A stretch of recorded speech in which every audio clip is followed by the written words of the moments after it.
il est parti dans la marine en 1938, et je l'ai revu une fois. Il était venu en permission, quand même. Puis c'est tout. Après, bon, il était mort je ne sais pas où, hein, on n'a pas de documents, on n'a rien. On m'avait dit j'ai été sur un bateau et qui a coulé, qui a servi de chèvre. Il servait d'appât au sous-marin. Et c'est là qu'ils ont été coulés.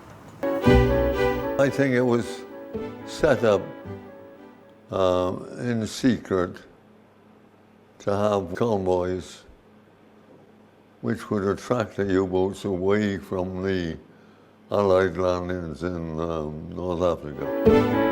Ça venait des États qui préparaient des coups comme ça, oui, pour détourner les sous-marins allemands, voilà, c'est ça. Ouais. C'était l'histoire de la guerre, ça. Hein. The one that attracted the most was the SL-125.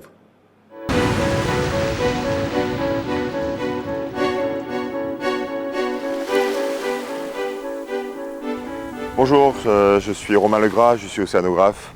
Je voulais vous amener ici pour vous présenter ce magnifique port de La Ciotat, d'où a été lancé en 1933, donc il y a 90 ans, le président Doumer, un paquebot de luxe qui reliait Marseille à l'Asie dans les années 30. Le Doumer est un magnifique navire à moteur baptisé en l'honneur du président français, assassiné en 1932. Long de 150 mètres, il accueille 300 cabines, dont 135 de première classe. À la vitesse moyenne de 19 nœuds, il relie pendant des années Marseille au port d'Alexandrie, Saigon ou Kobe au Japon. Ce paquebot est important pour moi parce que mon grand-oncle Marius naviguait dessus. Il a été Bosco, il a été cuistot.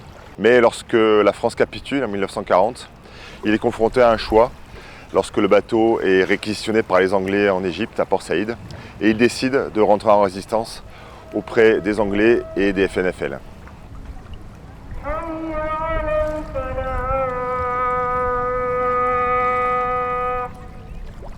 Lorsque j'ai commencé ma carrière d'océanographe, j'étais à Aix-en-Provence et j'allais déjeuner toutes les semaines avec lui et il me racontait l'histoire de ce bateau sur lequel il naviguait et qui a été coulé pendant la Seconde Guerre mondiale.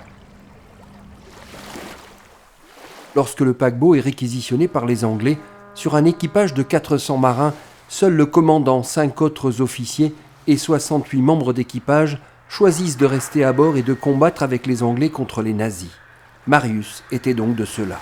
Durant des mois, sous pavillon des forces navales françaises libres, le Doumer sert alors au transport de troupes et de marchandises à destination de l'Angleterre. À l'automne 42, le commandant du navire reçoit l'ordre de se joindre à un convoi reliant l'Afrique à Liverpool. Le SL-125, c'est son nom, compte 37 navires et une escorte de 4 bâtiments militaires seulement. Hélas, il est attaqué par une meute de sous-marins allemands au large des Açores. Le président Doumer est coulé le 30 octobre avec une dizaine d'autres navires du convoi. Au total, plus de 400 marins perdent la vie. Cette attaque est l'une des plus meurtrières de toute la guerre pour les convois civils.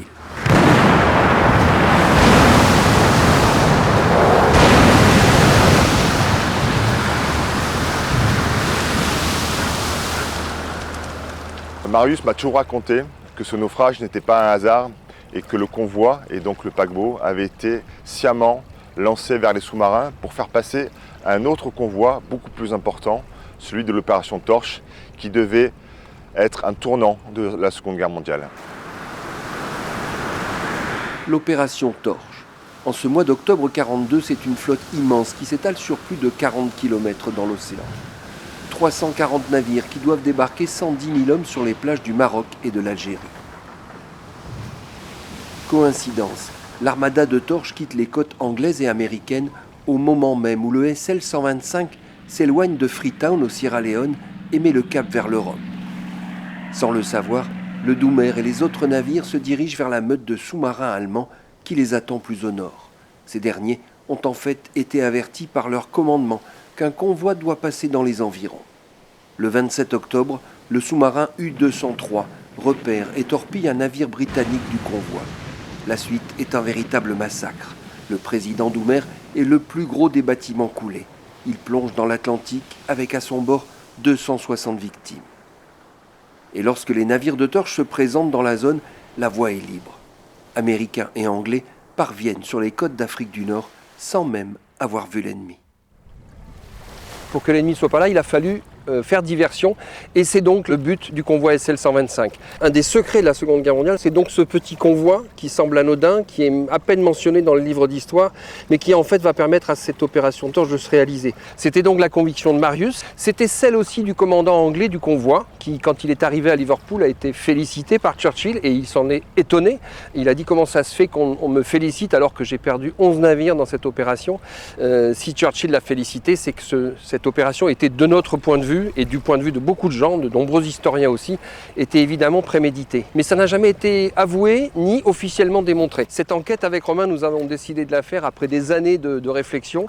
Nous avons décidé qu'il fallait dire la vérité sur cette histoire-là. Il ne s'agit pas de juger les gens qui ont mis en place cette opération. On n'est pas là pour savoir s'ils avaient tort ou raison. À l'époque, ils ont sacrifié quelques centaines de marins, mais c'était pour sauver des millions de gens. C'est la guerre, c'est la raison d'État. En revanche, la question qui se pose aujourd'hui, c'est comment ça s'est passé. Comment cette opération a pu être montée, qui l'a mise en place, qui l'a pensée, qui l'a dirigée, combien de personnes étaient au courant, combien de personnes étaient dans la confidence. Donc notre travail sera de savoir qui a fait quoi, à quel moment. Et l'idée donc c'est d'aller chercher la vérité là où elle est. Elle est dans les archives, elle est dans la tête des gens quand ils sont encore vivants. Malheureusement, il n'y a plus beaucoup de survivants de cette histoire, mais il y a en tout cas des descendants. Donc on a commencé à en trouver, on en a cherché d'autres, on a consulté et on va consulter des historiens spécialistes de l'opération Torche, de la Seconde Guerre mondiale. Ces gens-là vont nous conseiller. Romain, lui, il a un vieux rêve, c'est que son métier, c'est océanographe, c'est de plonger, d'aller au fond de l'eau. Et donc Romain, toi, ton idée, c'est quoi éventuellement ?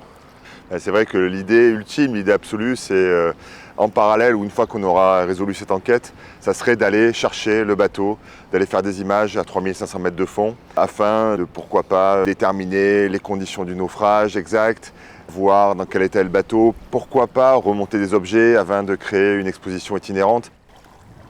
Donc le convoi est parti de Freetown et remonte vers le nord pour aller en carénage à Liverpool. Au passage, il traverse les îles Canaries et c'est là que l'attaque commence. L'attaque dure plusieurs jours et s'achève par le naufrage et le torpillage du président Doumer au nord de Madère.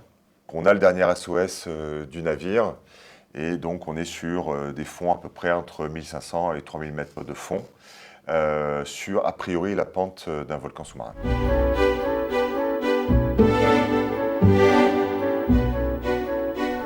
On est encore sur pas mal de pistes. Il va falloir les remonter, les explorer, parce que le convoi SL 125, c'est une toute petite histoire. On va dire que c'est un détail de l'histoire, mais c'est un détail capital. Et il s'agit en faisant ça de rendre hommage aux gens qui sont malheureusement décédés à cette occasion, parce qu'encore une fois, il y a eu plus de 400 victimes lors des attaques des sous-marins allemands sur le convoi SL 125. Et c'est une enquête passionnante à laquelle nous allons nous livrer, à laquelle nous allons vous inviter à participer.